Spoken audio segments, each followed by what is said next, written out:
mesmo. Tem muitas perguntas legais aqui que eu já estou recebendo e já estou anotando. Mas antes, Ricardo, eu queria que você falasse um pouco do que te chamou a atenção na Oi em 2019, a primeira vez que você recomendou a ação no Nordic Value. Bom, a história é basicamente a seguinte, tá?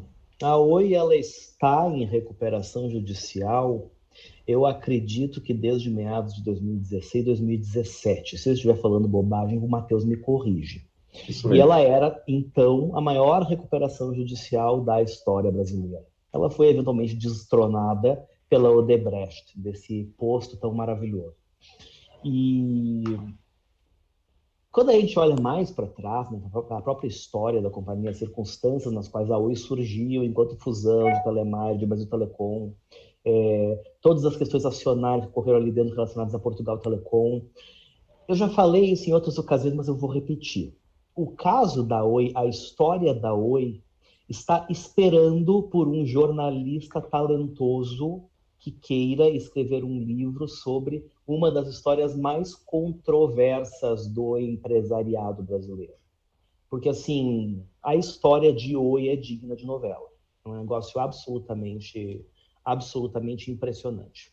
Mas, enfim, aconteceu um monte de coisa errada dentro da empresa, ocorreram uma série de equívocos do ponto de vista estratégico dentro da companhia, em um setor que passou e passa por processos de transformação muito intensos, em função dos quais quem não se mantém atualizado fica para trás, perde espaço, fica obsoleto, e foi basicamente isso que aconteceu com a empresa. Enquanto as suas principais concorrentes seguiam investindo e se tornando mais competitivas e atualizadas do ponto de vista tecnológico, a Oi estava imersa nos seus próprios problemas e acabou ficando para trás.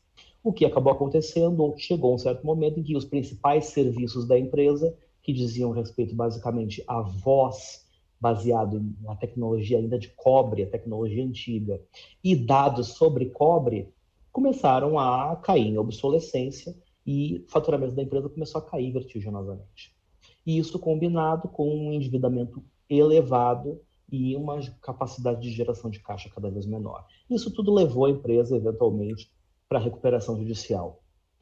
E eles vinham, então, conduzindo essa recuperação judicial desde então, com o foco em viabilizar a empresa novamente mediante investimentos para a oferta do serviço de dados sobre tecnologia de fibra, que é basicamente o que nós temos de melhor, de mais moderno atualmente. E era esse o cenário que estava dado para a companhia lá em 2019, quando a gente começou a acompanhar a tese. A tese de Oi, naquele momento, consistia basicamente em fazer os investimentos em fibra para crescer a base de assinantes em fibra e, com isso, trazer de volta o faturamento, em uma velocidade tal que compensasse a perda de receita decorrente dos serviços que estão em fase de obsolescência, que são serviços baseados em cobre de voz e de dados. Esse era o retrato de Oi quando a gente começou a acompanhar a tese. A grande questão que se coloca, né, e que se colocava, é que a velocidade na qual a empresa consegue gerar receita a partir desse negócio de fibra contra a velocidade que ela perde receita nos serviços baseados em cobre, se traduz no quê? Se traduz em uma empresa que tem uma geração de caixa cada vez menor e, por outro lado, que tem uma necessidade de novos investimentos cada vez maior. No que isso se traduz? Isso se traduz em queima de caixa. Como que a empresa, num primeiro momento, endereçava essa questão? A gente precisa vender ativos.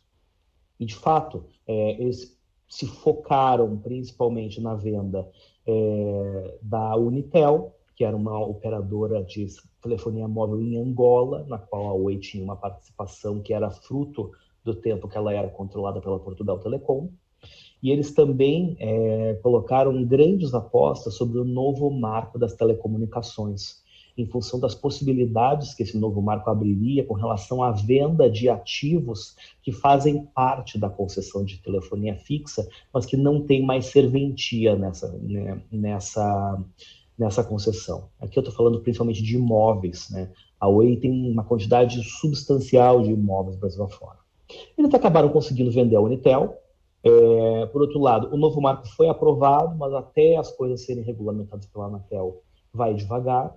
Nesse meio tempo, a empresa continuou queimando caixa, levantou recursos, né? Levantou recursos por meio de dívida, foram 2,5 bilhões que eles levantaram no começo desse ano, mas eles se deram conta que, mantido o atual rumo das coisas, sem nenhuma mudança de planos, nenhuma correção de rumos, muito provavelmente, por mais que a operação de fibra esteja indo bem, a companhia vai acabar sem caixa antes de ser capaz de fazer com que a operação de fibra mais do que compense a perda de receita e de geração de caixa decorrente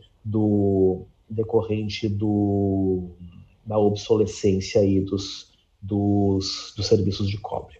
Essa é basicamente a situação na qual a empresa se encontra, e essa é a situação que fez com que eles viessem a apresentar, junto com seus resultados do primeiro trimestre, uma proposta de mudança no seu plano de recuperação judicial, que basicamente é o que eles estão hoje tentando aprovar com os credores. Conta aí, Matheus, um pouquinho os principais pontos que eles poderiam ser agregados, ativos, e aí a gente continua a conversa.